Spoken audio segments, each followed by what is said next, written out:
perguntar, como é que você se define com relação à esfericidade ou não da Terra? Hoje eu tenho um entendimento que a real natureza do mundo que nós vemos seria um platô que nós chamamos de terra plana, porque seria uma superfície plana e não uma superfície esférica.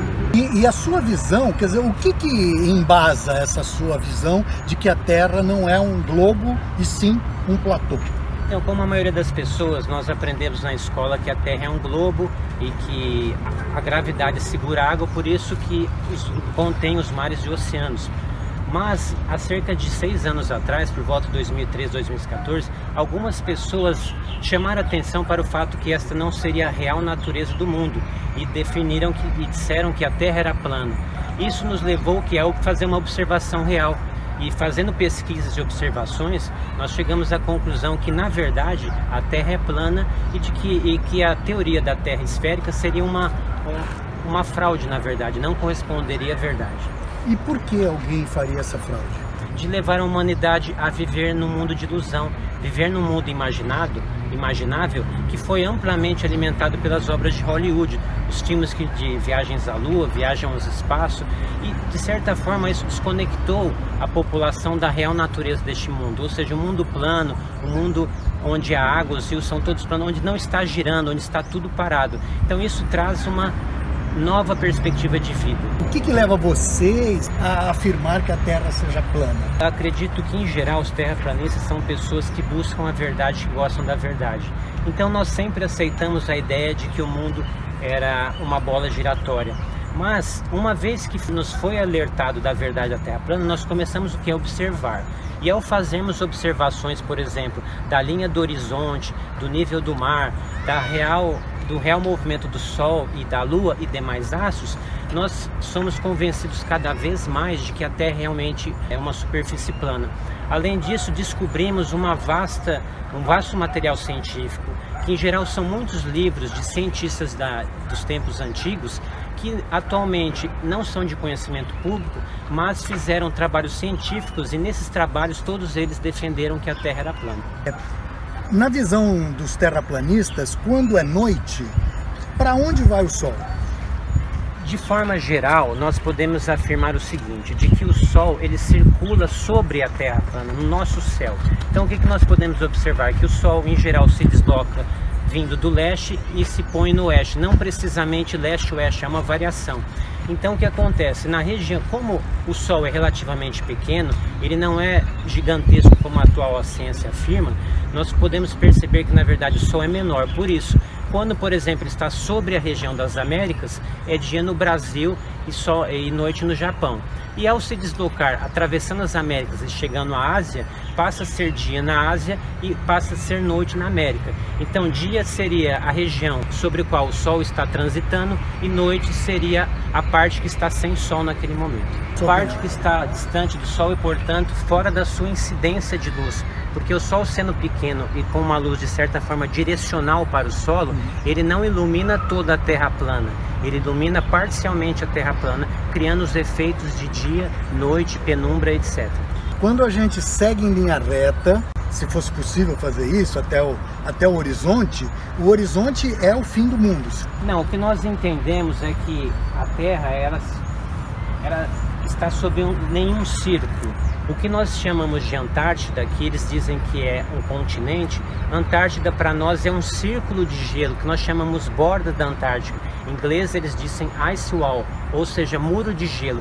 Então a Antártida na verdade é uma região mais alta, em geral de gelo, mas não só gelo, ela contém os oceanos. Então o que nós sabemos é que se você seguir em qualquer direção sentido sul, você vai chegar em algum ponto da borda da Antártida. Mas aí nós não temos mais informações aonde seria esse limite. Podemos imaginar que é um limite, mas alguns acreditam que as terras são mais extensas. Nós entendemos que além das bordas da Antártida existem terras e nós não sabemos até onde são os limites dessas terras. Em setembro de 1519, Fernão de Magalhães, navegando para a coroa espanhola, saiu numa viagem que 3 anos depois foi concluída, em que ele escreveu uma volta. Segundo vocês, então, essa viagem dele foi uma fraude? Não, nós reconhecemos e entendemos que Fernão de Magalhães fez essa viagem. Séculos depois, no século XVIII, o navegador inglês James Cook, ele repetiu o feito de Fernão de Magalhães circulando a Terra. Mas mesmo no século XVIII e século XIX, o entendimento científico da época era que, na verdade, James Cook, assim como Magalhães, ele circundou na horizontal, porque até onde se pode observar não é possível identificar uma curvatura da água, dos oceanos. Então, ele na verdade ele deu uma volta, como se tivesse um lago e dentro desse lago estivesse os continentes. Em volta do lago tem a Antártida, o círculo de gelo. Então, o que James Cook, assim como Fernão de Magalhães fez, foi circundar no horizonte esse lago. Entendi. Uma curiosidade, quando a gente olha, tem um teste comum, né? A questão dos mares, né? Quando a gente olha um barco no horizonte, ele não vai diminuindo de tamanho conforme ele se distancia até desaparecer. Na verdade, ele vai sumindo de baixo para cima, né? Ele vai, primeiro desaparece a ponta, o casco, depois aquilo vai até que some o mastro mais alto da embarcação. Estudando esse assunto, Ernesto, o que nós descobrimos? Que a visão óptica do ser humano e também dos equipamentos é limitada. A visão não é ilimitada como o super-homem, existe um limite. Existem outros fatores, como também a refração da atmosfera. A atmosfera, ela bloqueia em parte o deslocamento da luz, então, aumentando-se a distância, nós passamos a não perceber ou não conseguir enxergar mais alguns objetos, em especial os navios. Existe uma câmera que é chamada Nikon P900, que ela tem um zoom de alta capacidade que se iguala a um telescópio de grande potência, que ela consegue identificar ou buscar a imagem de um objeto que já sumiu.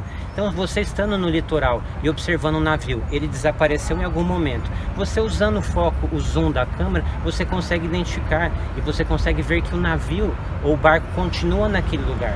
Então, a análise de observação, nós conseguimos identificar que, na verdade, há um distanciamento e que não há uma curva.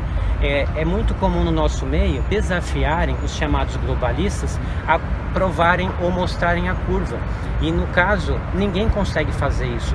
A explicação da curvatura é sempre algo teórico, que não tem um respaldo no que nós chamamos na observação concreta. Se hoje qualquer um digitar na internet fotos do globo terrestre, verá apenas imagens de CGI, imagens criadas digitalmente. Então, isso é fato, nós podemos afirmar que não há uma foto Mas tem real. Fotos fotográficas em filme dos anos 60, 70, antes da foto digital. Nós não reconhecemos porque temos feito amplas pesquisas sobre esse assunto e, na verdade, nós não encontramos essas fotos. O que é comum acontecer são fotos tiradas com a câmera olho de peixe que provoca uma distorção óptica, criando uma ilusão de curvatura. Então, isso é bastante comum. Reconhecemos que há fotos mostrando curvatura, mas, em geral, com a chamada lente grande angular, popularmente chamada de olho de peixe, que causa uma distorção artificial das imagens. Além disso, é comum as imagens editadas digitalmente, algo que os terraplanistas não fazem. Nós procuramos tirar fotos puras e apresentamos ao público sem edição, o que não tem sido comum das fotos e imagens apresentadas pelas agências espaciais.